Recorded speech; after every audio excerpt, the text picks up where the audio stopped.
Good afternoon or good morning. Welcome to a webinar hosted by the Center for Climate and Energy Solutions entitled The VW Settlement, How Cities, States, and Businesses Can Get Involved.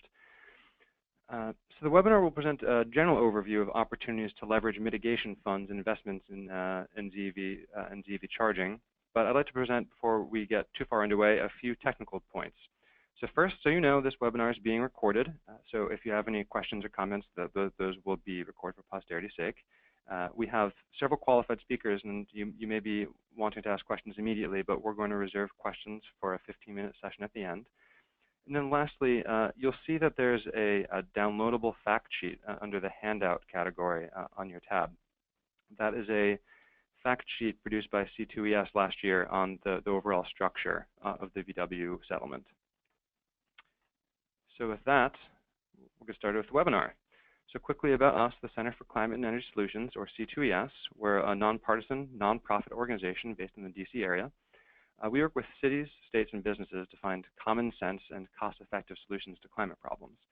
This webinar specifically is being presented through the Solutions Forum, which is a paradigm that brings all those groups together to find strategies to reduce greenhouse gas emissions. Our commitment to businesses has been a long time and an enduring commitment. Our Business and Environment Leadership Council consists of more than 30 mostly Fortune 500 companies that agree that climate change is real, it's man-made, and they've dedicated themselves to combating that problem.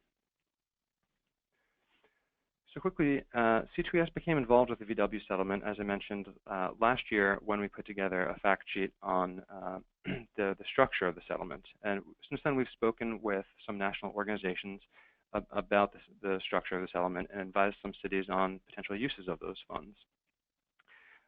We have several very qualified presenters with us to talk about their experiences with the settlement. So we have Cassie Powers from NACA, Tyler Svitak from the City and County of Denver, and then Michael Terreri from the Center for Sustainable Energy.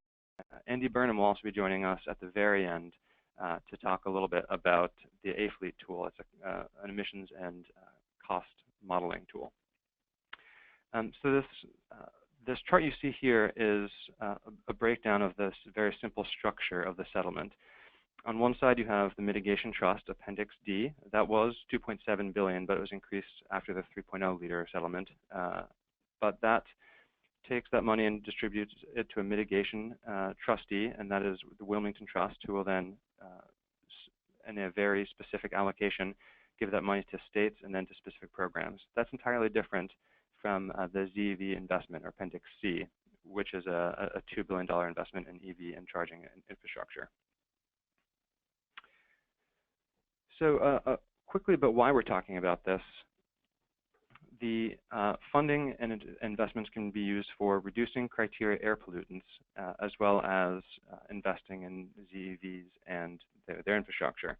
The reason that criteria air pollutants are identified here is because the defeat devices that were placed on VW sedans and were sold around the country produce elevated emissions levels of mostly nitrogen oxide, but a few other things.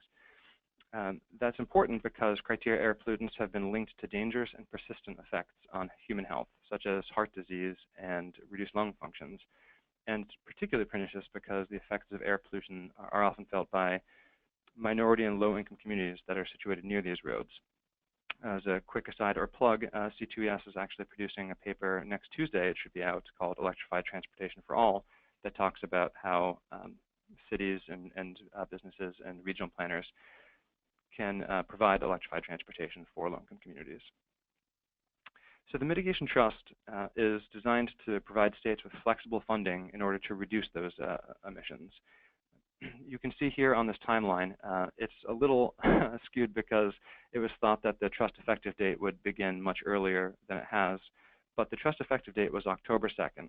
From then, each state has 60 days to apply for beneficiary status, and that's December 1st.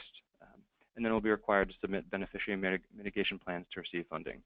So Cassie and some of our other speakers will get a little bit more into that process. And again, when applying for funding, the projections of nitrogen oxide and other emissions will have to be modeled too. So Andy will tell you a little bit about that. Additionally, in addition to criteria air pollutant reductions, the Mitigation Trust also allows states to allocate 15% of available funding for EV charging infrastructure. Notably, that 15% is completely different from Appendix C, the ZEV investment. And that will be, the ZEV investment will be run by the subsidiary Electrify America, but they are not at all involved with the Mitigation Trust. The ZEV infrastructure, we believe, will be particularly important because so many automakers and nations have invested or committed to electrification of transportation that now the infrastructure needs to catch up. Bloomberg itself estimates that there will be a $2.7 trillion investment required to meet projected global infrastructure needs in the coming decades. So this is a real concern. Lastly, we just want to give you a quick overview of what cities are doing currently and how they plan on to adopt alternative fuel vehicles. So the impact of alternative fuel vehicle adoption and charging strategies will be felt locally. That'll be in cities and travel corridors across the U.S. So to find out more about what is actually happening, C2ES conducted a survey this past summer with the U.S. Conference of Mayors through a partnership called the Alliance for a Sustainable Future. So I want to share some quick results of what they're up to. Of 99 cities that responded to the survey, nearly 2/3 are already purchasing alternative fuel vehicles. An additional quarter of those cities are at least considering doing so. It's worth saying that the bulk of city fleets are still traditionally fueled vehicles like gasoline and diesel, so there's still plenty of opportunity to get those numbers up in terms of the composition of a fleet. About the same percentage is currently involved with advancing public EV charging stations. About 2/3 are already involved, and additional 23% are considering doing so. And lastly, as you can see from this chart, the makeup is all cities, not just large cities, not just small, but they are involved across a broad spectrum. And these cities aren't trying to do these things alone, trying to develop their own strategies. 85% of larger cities and approximately half of the smaller or medium-sized cities have engaged with state officials on investment ideas for the VW settlement. So here to tell us a little bit more about what states are doing with involving planning for the VW settlement is Cassie Powers from NACA. Thanks, Dan. Good afternoon, everyone. This is Cassie Powers with NACA. Thanks so much for the invitation to present some information on the Volkswagen settlement and what states are doing with the Environmental Mitigation Trust. Let me start with a little bit of background. Next slide, please.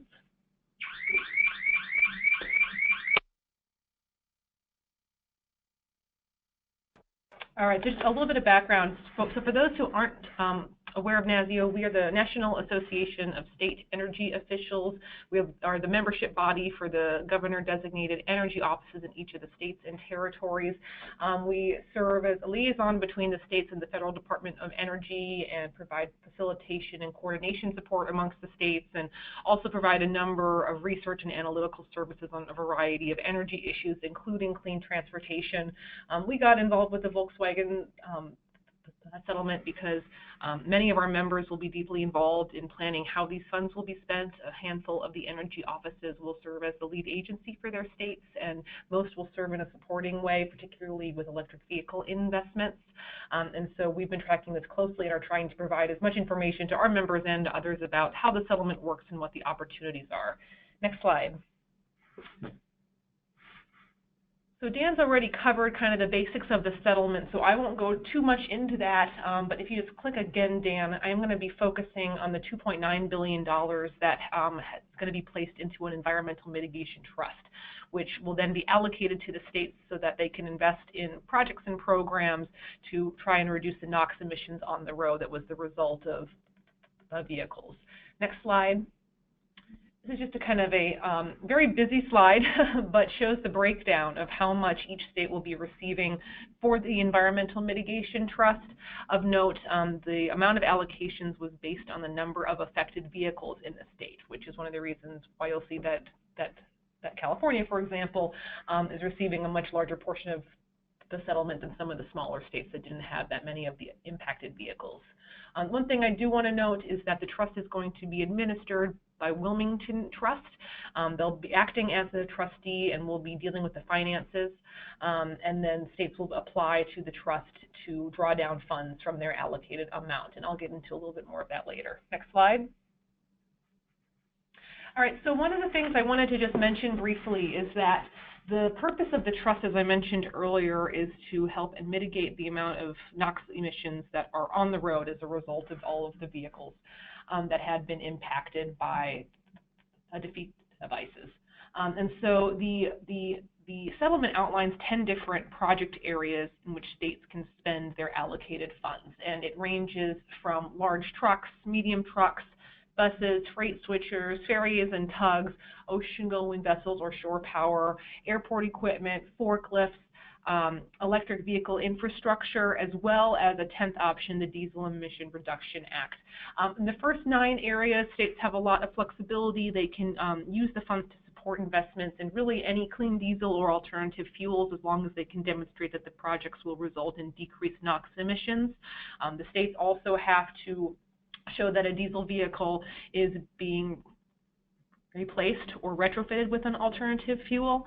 And one thing also is that they can spend as much as they'd like in each of these categories. The exception is that 9th category, the electric vehicle supply equipment. States can spend up to 15% of their allocated amounts on basically EV charging stations. And so what we've heard is that many states are going to opt to do that, and we'll get into that in a little bit. The other thing I wanted to flag is that 10th option, the DERA option. This is also another option that states have. Is the DERA program is administered by EPA. It's intended as kind of a program to replace the diesel vehicles, and is what the settlement is modeled off of. So states may opt to use the DERA option, which covers a lot of mobile projects, but also includes some stationary projects. Next slide. So one of the things that states will need to do, if you can recall from Dan's timeline, is that states need to submit a beneficiary mitigation plan before they can start to spend their allocated funds. This plan is really a high-level document that's intended to summarize how the funds will be spent. There are a number of things each state needs to address in their plans, including the goal for use of funds, what kind of categories they're hoping to spend their funds on, how the proposed actions are going to impact air quality, particularly in the areas that bear a disproportionate share of pollution burden, and then, of course, touching on the expected range of emissions benefits. The states are able to adjust their goals. So one thing is that these beneficiary plans aren't locked in stone. States can update them at any time. The plans also do not have to be approved by the trust. That's an important thing to note, is these plans are intended as public-facing documents that states can use to demonstrate to stakeholders what they intend to spend their funds on, but they do not have to be approved. And if you can click one more time, Dan, one thing we also want to note is that states are going to be able to provide opportunities to the public to provide input on their plans and or how the funds should be spent. So states are launching websites, states are opening a public comment period, some states have released draft plans, and they are required by the settlement to at least offer some type of mechanism for stakeholders to provide input on what the state should spend their funds on. Next slide. One thing I also want to note is, for those who have been tracking the settlement carefully, there has been some changes in the language and how the trust is set up from the first draft of the settlement to a final one that was entered in the courts. The biggest thing is that now states need to submit an eligible mitigation action certification form if they're going to receive any type of funding. So each time the state wants to withdraw funding from the trust, they have to submit a certification form. And there's a number of things that they have to kind of check off on that form. But the main point, though, is that with that form, states are certifying to the trust that the projects they are selecting or the projects they are going to spend their requested funds on comply with the terms of the trust. So the trustee will not be making any substantive judgment calls on whether the proposed projects comply with the terms of the settlement. That's something that each state will individually do, and they will certify when they send in their form. So that's just something to keep in mind. It does give states a fair amount of flexibility in how they interpret some of the gray areas of a settlement. All right, next slide. So I kind of just wrapped up covering the basics of the settlement. I just want to spend a couple of minutes talking about how far states have come and what states are doing now to prepare for the environmental trust. So the trust effective date was the 2nd of October, and so states have started to send in their certification forms to become beneficiaries of the trust, and they've also started to draft their beneficiary plans. So by our last count, about 9 draft plans had been released by states. States are not required to release a draft plan ahead of time, but many are choosing to do so to kind of put something down on paper that their stakeholders can react to.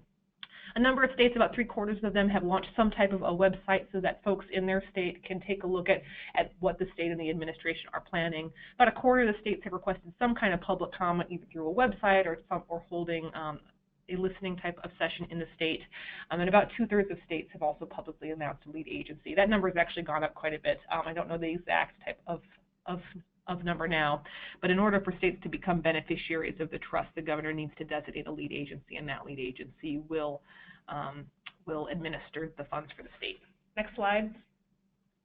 There is some variation in how states are composing their beneficiary plans. I wanted to highlight a couple of different states to kind of show how states are approaching this. State of Maine, for example, I'm going to focus on the right side of the screen, taking a look at the pie chart.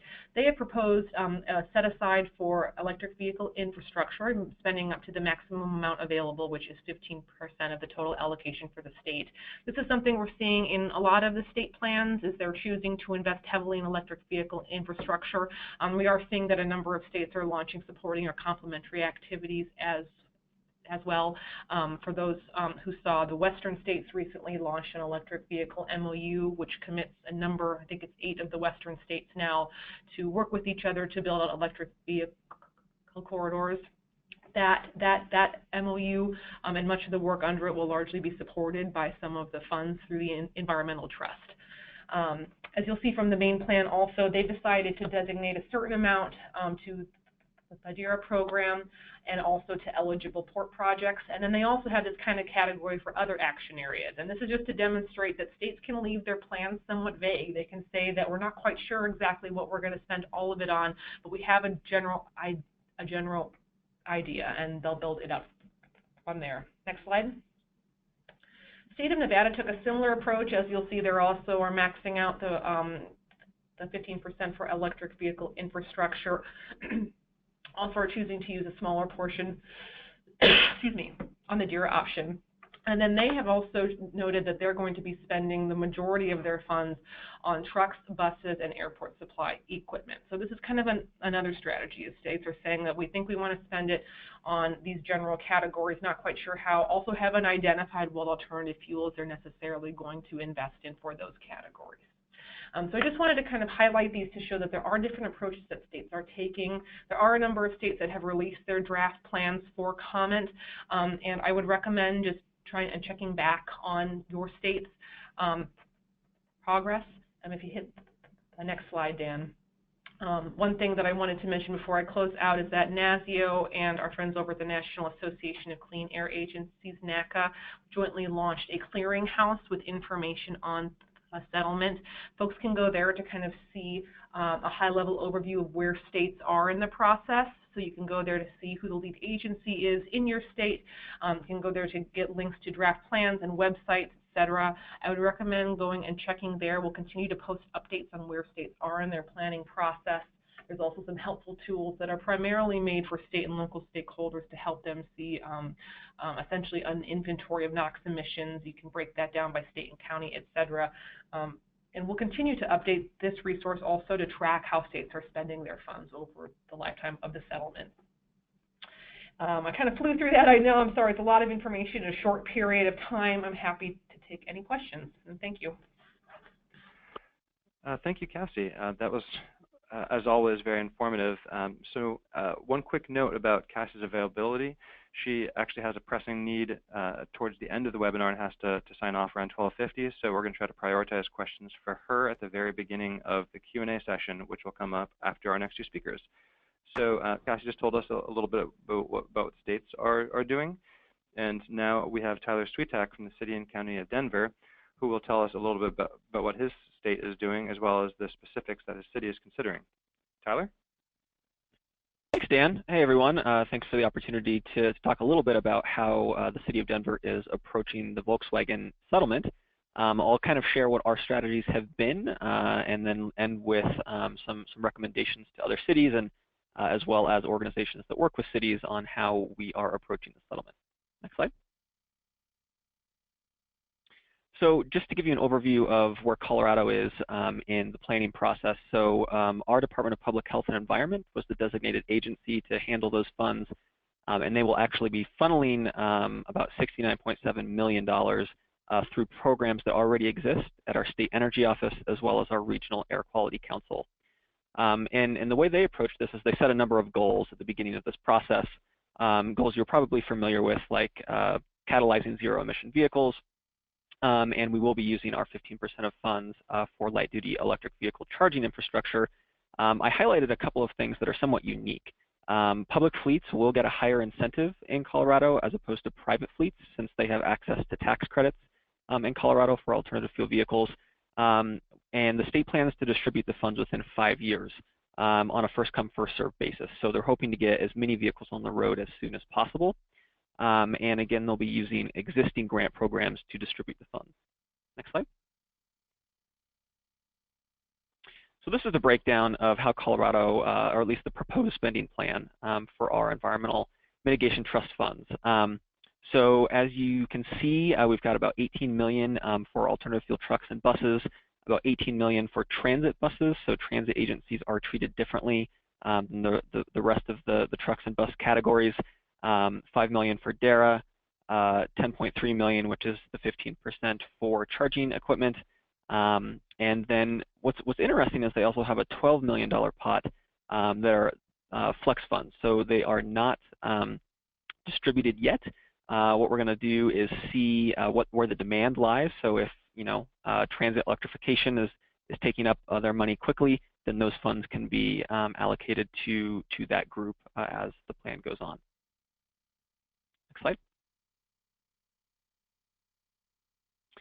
So a few key considerations from our perspective. One is that these funds are available statewide, not necessarily just to our ozone non-attainment area. And again, it's first come, first serve. The funding will cover incremental costs for vehicles, and then of course the charging or fueling infrastructure that goes with those vehicles.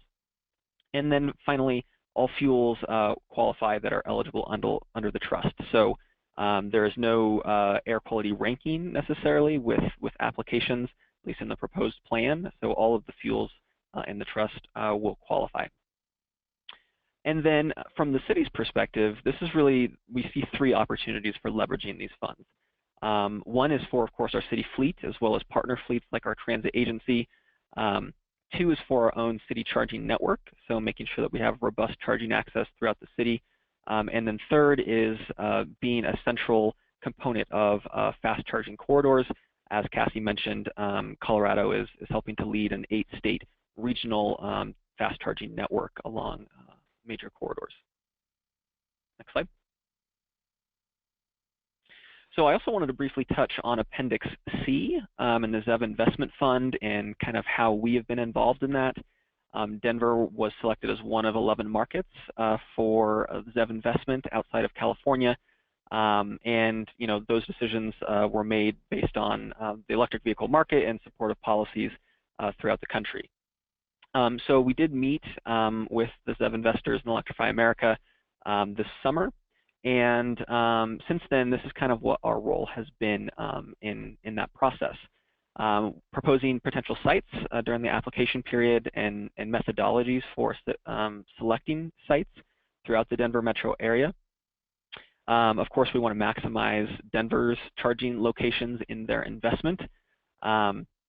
Obviously, we'll be permitting all of these charging stations as they go in. So we've been educating across the city and in our departments as to how to permit these.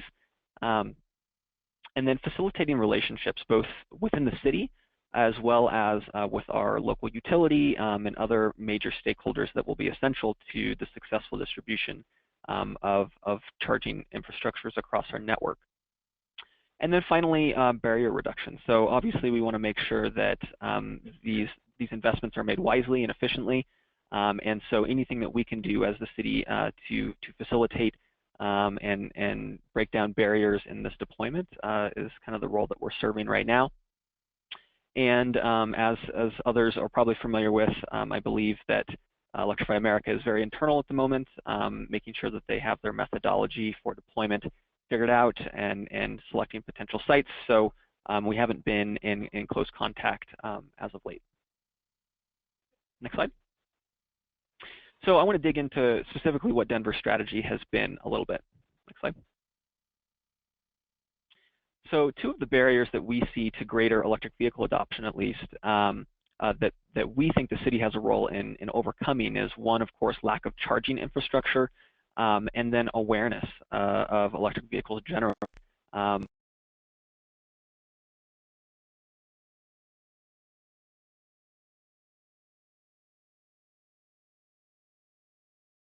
20. And really, we have three different strategies for doing that. One is increasing charging access and convenience. Sorry, could you go back a slide? Thanks. And that's really where we see, of course, the Volkswagen funds assisting us. But two is education and visibility, and three is partnerships with shared mobility. So really, we are approaching the Volkswagen settlement with the question of how do we leverage these funds to accomplish goals that we already have. Next slide. So there's a number of specific things that we are doing at the moment to prepare for these funding opportunities. One is, we designated, well, of course, myself as a point person for the Volkswagen settlement, both Appendix C and Appendix D. I think that's essential to any organization that wants to take advantage of the opportunity, since there's a lot to it. And they can really take the lead in educating departments within the city or within the state or within your organization.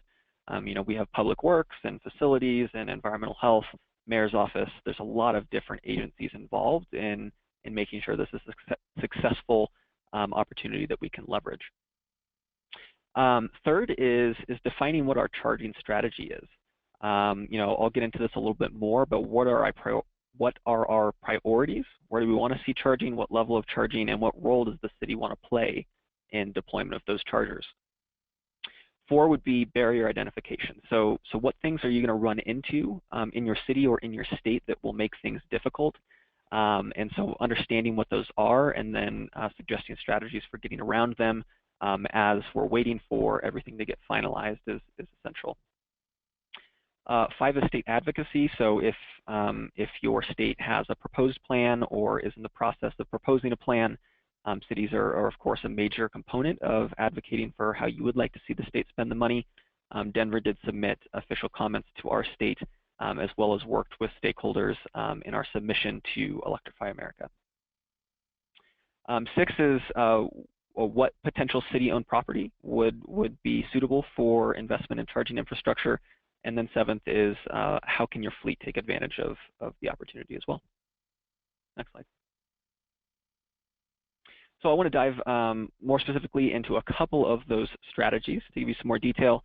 So as far as charging strategy is concerned, right now the City and County of Denver owns and operates about 72 different charging stations throughout the city. And so that's at our airport, that's for fleet, and that's at public parking lots. And so right now we're really in the process of considering, is this the role that we want to continue to play as the charging network builds out? Should we continue to be owner and operator of charging stations? Should we contract that out? And how does that align with our goals as a city of where we want to put charging infrastructure? Once you kind of have some of those questions answered, where should these chargers go? Are we going to charge for the charging? Right now, we currently don't charge for any of the chargers on the city and county owns, but we don't know if that's necessarily our long-term strategy. And then a couple of really important things. One is, how do we handle charging in the right-of-way? So on-street parking, there's a lot of different business models out there that leverage advertising to pay for infrastructure, and obviously advertising in the right-of-way is a sensitive topic. So That is a question that we are discussing at the moment. And then especially with the ZEB investment fund, fast charging is an enormous component. And so as cities take what we've learned from level 2 charging, a lot of that changes when you start talking about 50 kilowatts and 150 to 350 kilowatt chargers that we expect to have very shortly. Next slide. So one of the things that we have done is we took a page from Portland's book and their charging strategy and developed a charging priority map for the city.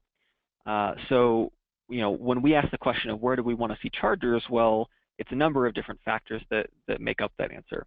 One is we want to include health equity, so environmental justice communities and lower income areas of the city where private investment may not necessarily reach as soon as we would like it to, are areas that we want to prioritize for charging. High traffic corridors, distances that don't have charging at the moment, so charging deserts, I guess you could call them. Highly densely populated areas that indicate high multi-unit dwellings, since apartments are a difficult problem to solve for people that don't have charging in a garage. Distance from transit, high commuting zip codes, and then we overlaid that with city property to see where the city could potentially invest in charging in areas of need. So if this is something that, if you're a city or even a state, I think that this is a really good exercise to practice as you move forward. Next slide. And then barrier identification. So we commissioned a study, opportunities for vehicle electrification across the state, that really looked at the barriers associated with DC fast charging, both at 50 kilowatts as well as up to 350 kilowatts, and then multifamily charging. And so I don't have a lot of time to get into the specifics, but I encourage you to check out the study that she just posted in the chat page. There's a lot of really good information in there if you're planning for any of these things. Next slide. One of the things that we did learn in there is that DC fast charging is a very hard business model to make work. And so if you are considering owning and operating fast chargers, or just as informational a little bit to know is it's a very hard business model to make, and so we recommend some things in there to mitigate demand charges and lots of other things. So lastly, I'll just leave you with, as a city, you should be advocating, you should be planning, and you should be educating about the Volkswagen settlement, and happy to take questions at the end. Thank you very much, Tyler. We've gotten a few questions, speaking of, already, and keep submitting those, if you will, on the side, the question box. One thing that we've gotten several times is that people are curious if we'll be posting this webinar. We will be posting it online, so stay tuned for that. And then I think we can cut straight to our final speaker, who will be talking a little bit about the fleet perspective and how to maximize and leverage investments and funding through this settlement. So please welcome Michael Terreri from the Center for Sustainable Energy. Michael? Hi, thanks Dan for having me on. It's interesting. I think this presentation will dovetail a little bit with Tyler's, even though it wasn't planned. But first I have to say there's always a lot of enthusiasm and energy in the room whenever we talk about fleets and alternative fuel projects. And over the course of the last year, it's been nothing but amplified with Volkswagen. In fact, it's hard to imagine any fleet manager or fleet stakeholder, city mayor, manager, school district superintendent, whoever, that has not already heard about the VW settlement and has not already, in some way, already thought about how it may be leveraged to support a fleet's procurement and a fleet's green fleet growth.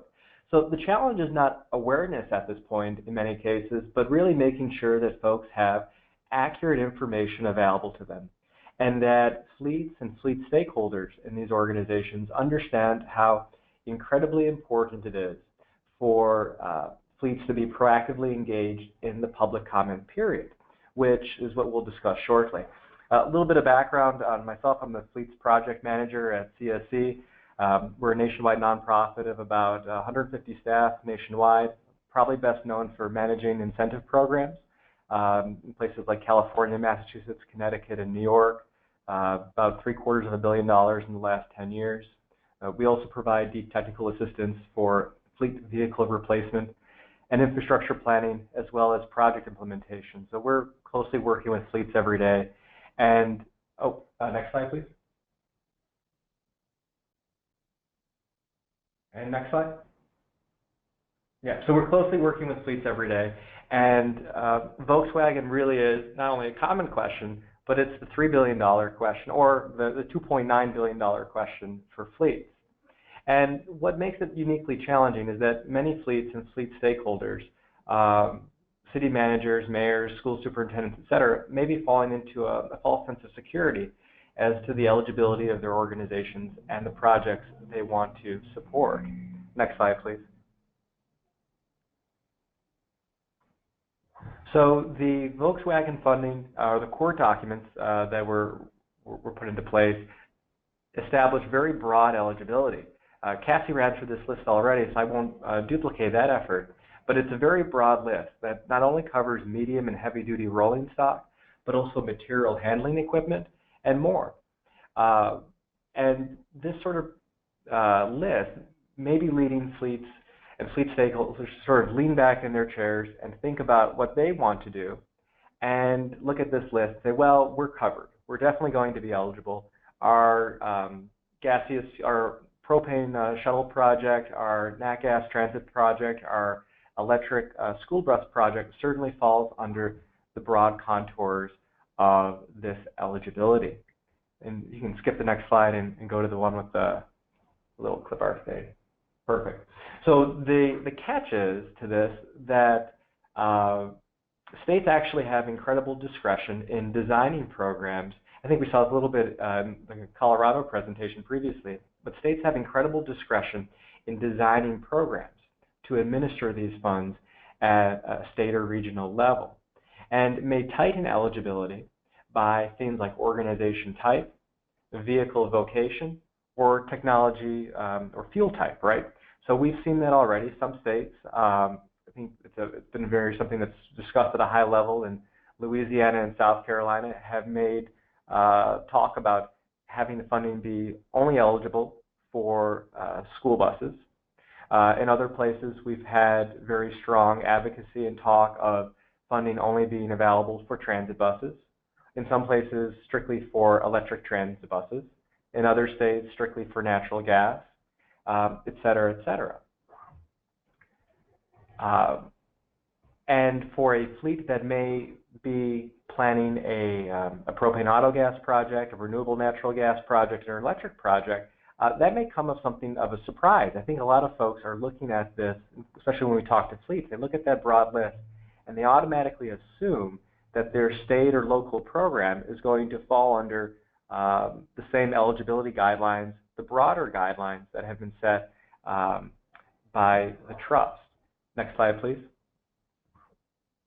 So this slide is provided with permission from the real kind folks at Gladstein Indros and Associates, and what they did is they actually took the public comments that were submitted in Colorado. And Colorado is a state that started out very quickly. We're based out of California. California is just kicking off its public comment period now, but Colorado started out very early. And this is a breakdown of the comments that the state received. Many local municipalities, private fleets, and technology providers may be surprised by something like this. Certainly, if you look for the slice of the pie that is open competition or promoting the idea that all of the original eligibility guidelines would be passed down to the local level, it's a very small slice of the pie. The vast majority of comments that are being submitted, or that would appear to be being submitted across the country, are actually specifying programs that prioritize either specific fuel types or specific types of fleets, be they state, municipal. We've had some stakeholders advocate very strongly for having the funding only go to private fleets. So there's a lot of talk in terms of program design and who actually will be eligible for these programs when they kick off later next year. Next slide, please. The second twist to this is that the states don't just have the eligibility, or don't just have the discretion to narrow eligibility, but actually, and this may be a little wonky, I don't want to go too far down the rabbit hole, but there's discretion in actually designing the form of the incentive. And this is something that probably very few people in the fleet world or even in local governments are really actively thinking about, but it can dramatically impact your ability to pursue incentives. Next slide, please. There's three primary types of, back one, there we go. There's three primary types of incentives that are used for fleets in the country today. There are grants, rebates, and the term is used interchangeably, either a voucher or a point of sale incentive. Most folks are familiar with a grant application and what that looks like.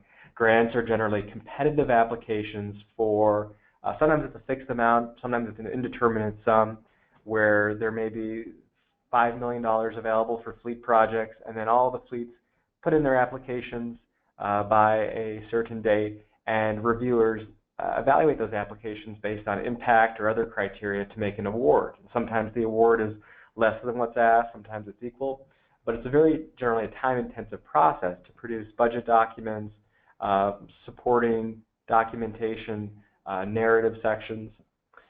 The other opportunity is to create a program that is a rebate-based program.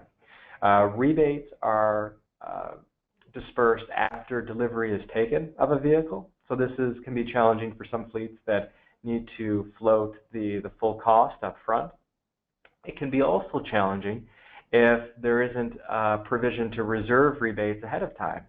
So for example, if funding does run out every year for most incentive programs, and if you reserve or if you anticipate using a rebate to reduce the incremental cost of a vehicle, it may be a rude surprise when you take delivery of the vehicle and then apply for a rebate that that funding is no longer available, that it's been drawn down to zero.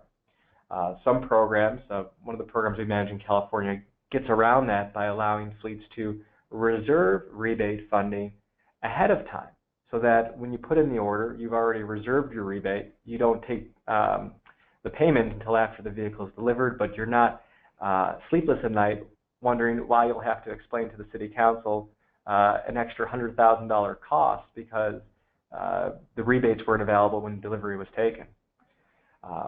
The third option is a voucher or point of sale system, which is increasingly becoming popular. And a voucher point of sale system is generally handled by the technology provider or the dealership, and is really just a line item reduction on your invoice. So the dealer, the technology provider floats the cost and is reimbursed directly. So in that case, there's very little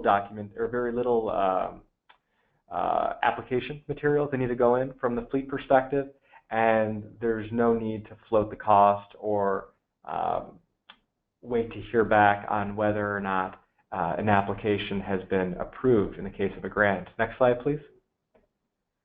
So not only is there the consideration about how time-intensive the process is, and this is sort of, there's no such thing as a free lunch, right? You're going to be investing some time and resources as an organization to get these incentives. Some forms of the incentive are more time-intensive than others. Similarly, some of these incentives give you greater flexibility in your procurement process. So if you are planning to take delivery of vehicles in July of 2018, you have much greater flexibility and a higher level of confidence with a voucher system perhaps than a grant application, where you're going to have to wait on a verdict from whoever is reviewing your application, and you're going to maybe experience some delays in that process. It's going to be something of a stop and start versus a rebate or voucher. Even in rebates, you may have to, we see this in the programs that we administer, sometimes fleets have to adjust their procurement schedule to align with some of our administrative processes. This is not something most folks talk about, but it's important if you're thinking about feedback to provide, because the vast majority of folks who are administering these programs don't necessarily have a strong background in fleet and don't necessarily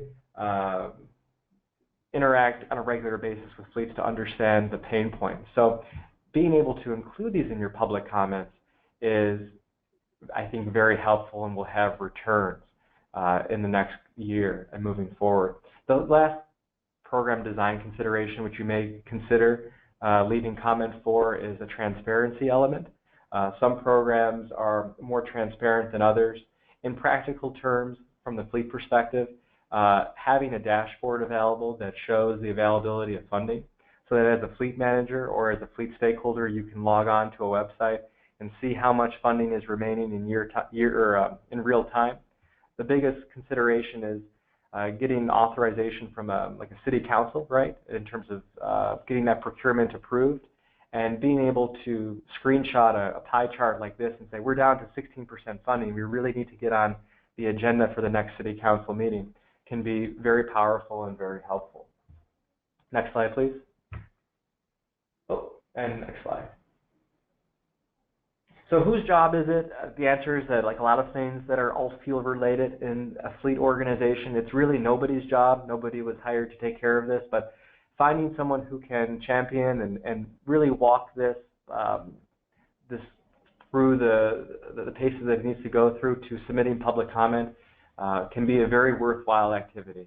Maybe it's a fleet staff person that you can identify in the organization who can submit public comments. Maybe there's someone on the sustainability staff of the organization that can devote time and attention to this. Maybe it's if you have a grant writer who's already thinking about these processes, that person would be well prepared to submit public comment as well.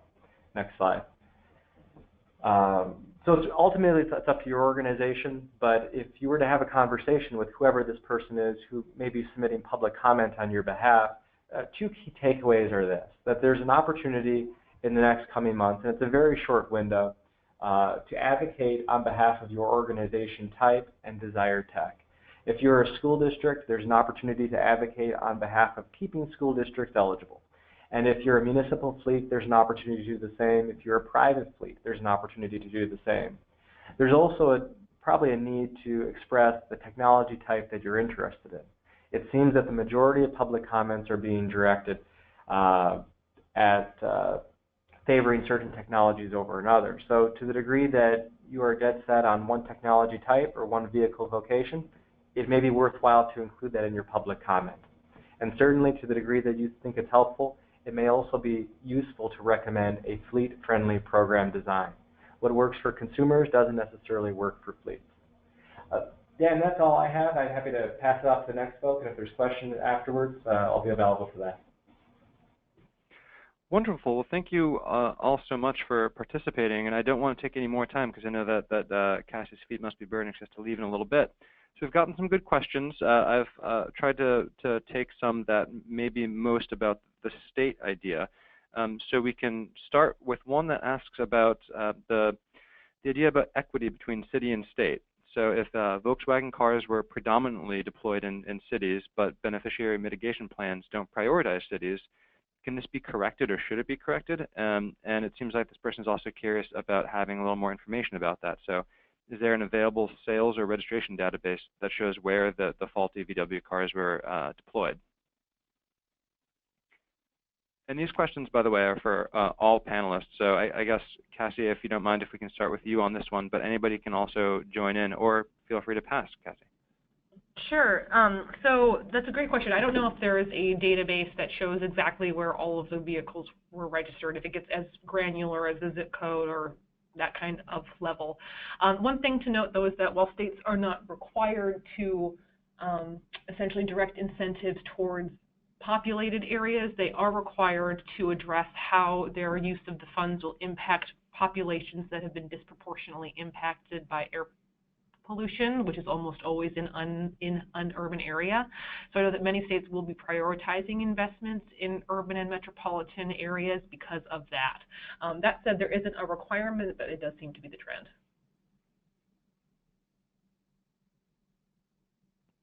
Okay, any other speakers care to jump in, or should I get to the next question?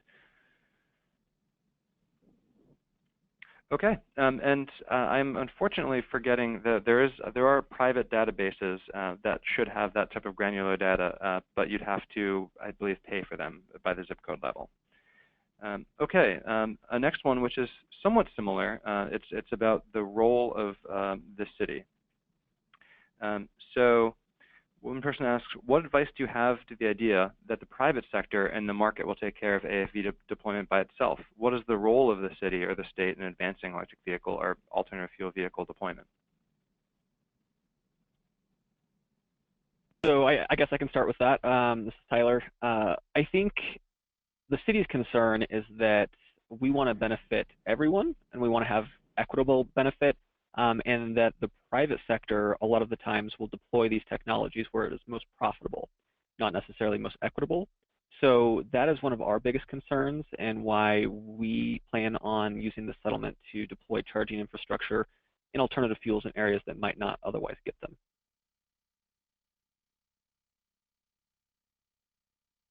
Great. Yeah, the public interest, absolutely. The city may have a role there. Okay, so maybe one question then that may be directed at the fleet side. And while I'm at it, it's 1:51. So Cassie, if you need to leave at any point, you can drop off. And thank you very much for your participation. Thanks, Dan. So a question then for the fleet perspective from Michael, although of course you seem to have plenty of experience, Tyler, so hop in if you like. What types of specific city vehicles might be eligible as medium-duty vehicles? And the question here is specifically about fire department vehicles and ambulances. Yeah, so fire will be eligible. It's just a question of finding a technology solution that meets the criteria, but it's everything class 4 and above.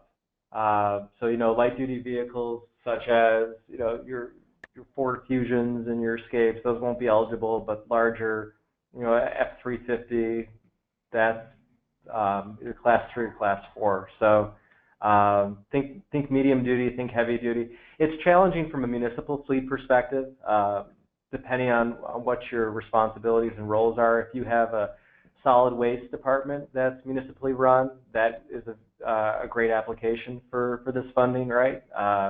In terms of vehicles that are getting a lot of mileage that will be highly utilized and which have great case study use scenarios behind it. It all depends on what your municipal operations look like. But if you're looking for some quick inspiration, it's right. Your larger trucks, 350 and bigger, and solid waste. That's a good. If you have a solid waste fleet, that's a good application. Yeah, I'll just add that you know, I think natural gas and propane, you know, they have places in our fleet. We do have a municipal waste fleet, and we've got about 43 natural gas trucks. I think where this will benefit us beyond what other programs have is the opportunity to get into electrification of those medium and heavy duty sectors, where the capital costs are just a little too high for our budget office to swallow. And so that is where we're excited.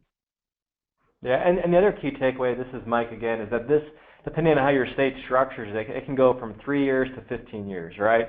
So if the state decides we're going to run this program for 15 years and there's enough money in the pot, then you can really think critically about your capital budgeting exercises and being prepared for commercially available medium and heavy duty electric options, right?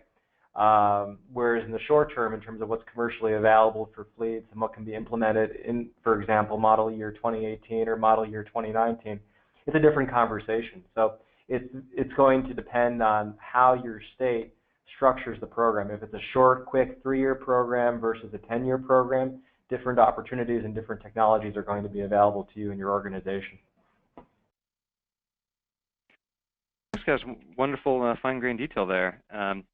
One person asked a question, what appears to be from Hawaii, says aloha to Tyler specifically, and asks from the statement that you made how public fleet vehicles get a larger tax credit. Can you explain a little bit more about why that might be or how that might be? So actually is the opposite. So private vehicles in the state of Colorado have access to alternative fuel tax credits, ranging from you know, up to, I believe, $20,000. And so on top of that tax credit, they also have a Volkswagen incentive that they can apply for. However, it's smaller than what public fleets can apply for because public fleets can't take advantage of that tax incentive. Great, thanks. Yeah, and there's a lot of important information about how taxes are applied and incentives. So I want to leave off with one last question before we introduce Andy Burnham, and I think it's an important one.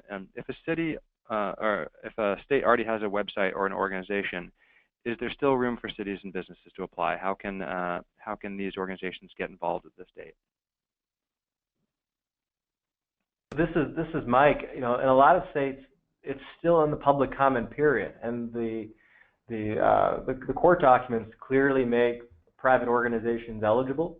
It's up to the discretion of the states to continue that eligibility or include it. So if you're a private organization, now is the time through an industry association or individually to submit public comment and say that this is something that is important and valuable. And you know, one of the great things that private fleets have in their pocket is the use case scenario. You know, when we talk about public versus private fleets, it tends to be the case that the private fleet is doing more mileage per year. So if you're making a persuasive argument on emissions reduction, you want to apply your incentive funding on vehicles or to vehicles that are going to otherwise be driving a lot of miles and burning a lot of fuel. So if you make those vehicles more incentive, you're going to have a greater impact locally on your emission reduction numbers. Yeah, and just real quick, I would say from an advocacy perspective, I wish Cassie was still here so she could correct me if I'm wrong, but I'm pretty sure that if the state chooses to change their plan in the middle of you know, the 15-year period they're eligible to, you know, you could advocate for the state as they roll out their plan if there needs to be changes to change their program, and then they would resubmit to the trust. And from my own understanding of the plans, and as Cassie said, they're not set in stone. So there's supposed to be high-level ideas of how the state plans to use that funding, but they are somewhat flexible. So with that, thank you very much to the speakers so far, and I wanted to share what cities, states, and businesses might be thinking about next steps and how to actually get involved with submitting plans and estimating their own emissions reductions. So as we mentioned before, the conditions of the trust require that beneficiaries estimate the impact of projects on emissions, and specifically nitrogen oxides. So the EPA has certified several tools for that purpose, and here to talk about one such tool is Andy Burnham from Argonne National Lab, who will just tell us briefly about A-Fleet, which is a free vehicle cost and emissions calculator. Andy, are you there? I'm here. Take it away. Thank you very much, Dan.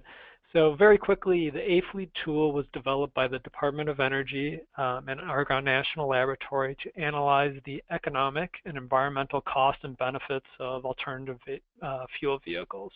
And so as part of this tool, we look at NOx. And so we recently updated the tool, and I think it dovetails really well with the VW settlement and some of the guidelines that you know, stakeholders will need to analyze, you know, analyze their projects basically. So the latest version incorporates specifically research showing higher in-use diesel NOx emissions for both light-duty and heavy-duty vehicles. So I think that's of crucial interest to the stakeholders. The tool includes 18 fuel and vehicle technologies ranging for light-duty passenger cars, passenger trucks, commercial trucks, and then all the way up, you know, up through heavy-duty and transit, refuse, and freight trucks as well. So it has conventional fuels, hybrids, plug-in electrics, and then the suite of alternative fuels from natural gas to propane to biofuels. And then in the A-Fleet 27 updates, to highlight specifically, one of the key areas is diesel in-use NOx emissions. So this is a feature of A-Fleet to look at some of the work that is being done that shows that certification data, which is obviously why the VW settlement occurred, you know, is not always representative of what the emissions are in use. So some of the modeling efforts by EPA and so forth have some data gaps, especially on the heavy-duty side, on what the actual in-use emissions are. So we developed kind of a scenario to look at how EPA moves versus kind of these in-use estimates might differ. We've also looked at natural gas vehicle low NOx engines. That's an important factor. We've included idle reduction, and then just separately we look at upstream and vehicle cycle emissions. The tool is available on the Argonne website. You can Google A-Fleet tool or go to the Argonne website. And thank you very much. I appreciate the opportunity. Thank you, Andy. So that concludes the webinar. Hopefully you've been able to take a look at some of the documents that were sent out in the chat box. And again, the fact sheet is downloadable as a handout. And also keep an eye out for next Tuesday's issue of our Electrified Transportation for All. If you have any questions, my email is here. Please don't hesitate to get in touch with me. And thank you again. Have a wonderful day.